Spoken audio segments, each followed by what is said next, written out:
ఇక చంద్రబాబు ఉయ్యూరులో పోలికగా పెట్టిన జనం నుంచి ఎటువంటి స్పందన లేదని మంత్రి జోగి రమేష్ అన్నారు.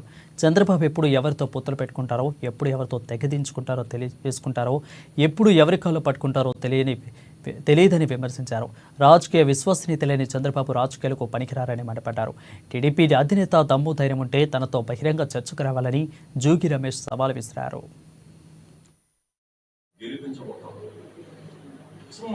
నువ్వు మైనార్టీల గురించి నువ్వు మాట్లాడతావా? అసలు నీకు హక్కు ఉందా? ముస్లిం మైనార్టీల గురించి మాట్లాడే హక్కు ఈ చంద్రబాబు నాయుడు అనేవాడికి ఉందా? ఎస్సీలు ఏమన్నా ఎస్సీల్లో పుట్టాలనుకుంటారని చెప్పి మాట్లాడి పనికి మాలినోడికి ఎస్సీలు ఓట్లు కదా, బీసీలు తోకలు కట్ చేస్తారన్న ఈ చంద్రబాబు నాయుడికి తోకలు ఇప్పుడే కట్ చేశాడు కదా. నేను చెప్పాను కదా, పాతసారి తోక కట్ చేశాడు, కొనకల నారాయణ తోక కట్ చేశాడు. అందరూ కూడా పొడిచిపాడుతుంటే నీకెట్లా ఓట్లేస్తారు రావు?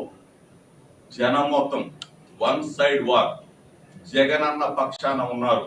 ఎస్సీ ఎస్టీ బీసీ మైనార్టీలు కాపులు అగ్రవర్ణ నిరుపేద మొత్తం కూడా జగన్ అన్న పక్షాన. ఎవరు కాపు నాయకుడు? ఎవరు? ముద్రగడ పద్మనాభం. ఇక జనసేన అధినేత పవన్ కళ్యాణ్ నిజ స్వరూపం